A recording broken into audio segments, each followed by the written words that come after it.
instructions, okay? And remember, kid, you get Buzz!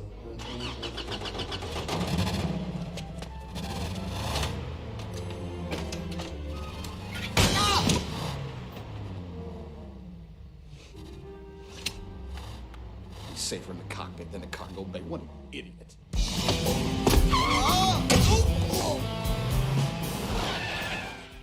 Toy Story is the theme for the Emmy 2110 Spring 2020 competition. The Space Rangers from Section D are Carla, Gavin, Alan Lee, and Oliver Whitehead. The mission from Star Command is to design, construct, build, and test an automated system that will compete in a head-to-head competition. The competition arena is a 7-foot square and has 4 home zones separated by physical barriers. The arena provides 2 120-volt AC outlets and a set of connectors for the banana plugs. In the center of the arena is a cylindrical body 24 inches in diameter and 25 inches tall. It has 4 cutouts that are assigned to each zone by color and are marked by beacons. At the top, a car with an open 6x7-inch sunroof rotates at 6 rotations per minute. The competition is composed of 6 tasks that must be completed in 40 seconds. The first task is to successfully launch your mechanism. The second task is to rescue Buzz, a 2-inch wooden cube, without moving any of the surrounding aliens from the zones shown here in the competition item layout. The aliens are 2.4 by 1.7 by 1 inch. The third task is to raise a 6-inch tall by 4-inch base diameter rocket, clearing 42 inches above competition floor pictured here. The fourth task is to return 3 RC cars to the moving truck. The fifth task is to return the toy to Andy's minivan by depositing a rubber 1-inch sphere in the structure atop the centerpiece. The sixth and final task is to egress from the center or start. Disqualification rules include exceeding your allotted 40-second times, allotted 3-minute setup time, the $100 limit, allotted source of power, failing to trigger the device, and not clearing the go-no-go gauge. In order to develop our approach to designing a system that would complete these tasks, we developed a house of quality to compare the customer requirements against engineering specifications. One major customer requirement was consistency. If our system was unable to repeatedly perform the required tasks, it would be useless. Additional requirements were to be fully autonomous, as to not get disqualified, and to be fully movable to achieve the ×2 and ×3 multipliers for egress. To account for this, an important engineering specification was at least 2 feet of linear motion to fully travel out of the starting zone. The specification sheet was also drafted to develop guidelines before design and fabrication. Major specifications included egress and regress, as outlined by the mechanical team, as well as a hard stop upon disconnection of the banana plugs for everyone's safety. To satisfy the 2110 requirements, the total system must cost no more than $100, and to do well in the competition, the system must survive at least 10 rounds of repeated use. In this function tree, you can see that the primary goal is to score points during competition, since this is the only way to win. Our main focus was to score as many points by raising the rocket to the minimum required height, bringing Buzz to the starting area, and gain the score multiplier by moving from the starting zone. Additionally, we hoped to earn extra points by placing the RC cars into the proper quadrant in the centerpiece. However, this task was not as reliable in practice as the others. Before fabrication began, we debated several design alternatives in this morphological chart. The primary design utilizes simple wheels with a rear drivetrain to move forward and backward. To raise the rocket, we settled on a multi-member arm that would fold within the robot and extend with a separate subsystem. Our design for retrieving Buzz utilized a drop-down plow, while the center zone is detected with a limit switch to activate a drop-down door to release the RC cars. Lastly, the entire LabVIEW code was written around a while loop that would discontinue if the banana plugs became disconnected. Now moving on to the CAD assembly of our design. Starting with the overall dimensions, our robot is 23.5 inches in length, 11.5 inches in width, and 17.5 inches in height. This allows for about a 1/4 inch tolerance on all sides of the robot for the go-no-go gauge. For our assembly, we opted to use screws and bolts as our main method of fastening so that we could quickly disassemble and reassemble our robot if we had to fix anything on the fly. Our main subsystems were the drive mechanism, the Buzz plow, the rocket arm, and the car release mechanism. For the drive mechanism subsystem, we chose to make wooden gears that were laser cut out of 1/4 inch plywood and were glued together in 3 layers to make a total thickness of 3/4 of an inch.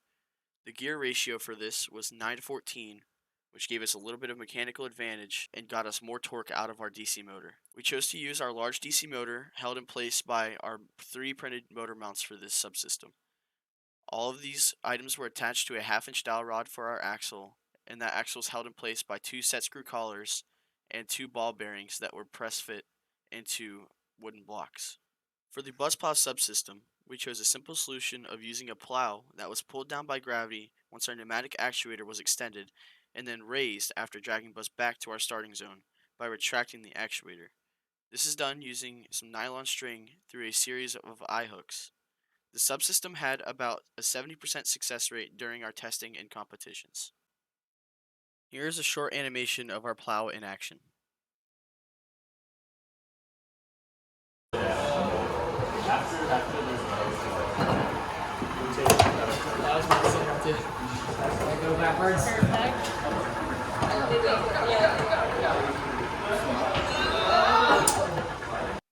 For the rocket arm subsystem, we chose to use 2 pieces of 1/2-inch balsa attached with a hinge that is powered by rubber bands and 2 mouse traps.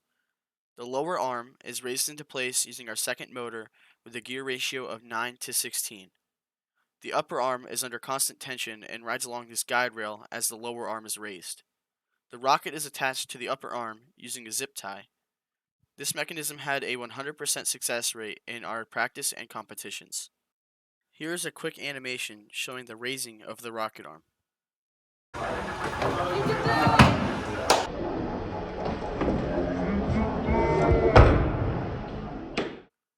For the car release mechanism subsystem, we chose to have a simple angled tray with a tailgate that dropped open when the limit switch is triggered. The tailgate was held in place by a rod that stopped the hinge from opening and when pulled out by a solenoid would allow the tailgate to drop open. This subsystem had about a 25% success rate during our testing and competitions. Here is a quick animation showing the car release mechanism. On the first competition, we did fairly well. We got 323 points total out of 432. The average was 80.75 out of 108 points for each round. The rocket worked perfectly for the tasks that were to launch the robot and rocket for every round. However, it couldn't get the bus out of the starting zone fully or even partially for the first and the second rounds. However, 323 was still great points and we ended up being the second in all sections for the first competition. However, the second competition didn't go well as we expected. We only got 287 points total out of 636. The average was only 71.75 out of 159. The robot worked perfectly on the launch of the robot and not moving the aliens. However, it couldn't get the bus as it did on the first competition. This was due to the problem with the motor gear. The wooden gear for the motor was shielded and also the motor board was not working for no reason and those caused the robot to move slower than we expected. As we programmed the bus mechanism in a timely manner in the lab view, this affected critically. Another main fail was on the RC car's mechanism. The mechanism was not accurate and precise enough to get points consistently. The drop was not opening consistently based on the roller switch. This was due to it didn't release the cars on time as we couldn't program it precisely. As so, we ended the second competition as ranked in the third in the section. Another problems or challenges we went through are such as aluminum rod issue, lab view issue, and air tank leakage issue. The aluminum rod was too thick, so we solved it by changing the material to the wooden rod and it worked well. The lab view issue was about the program was not working on the lab view for no reason.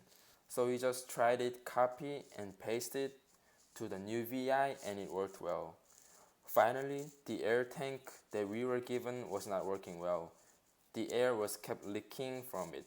So we asked the TA and he just replaced it with the new one and the new one worked well.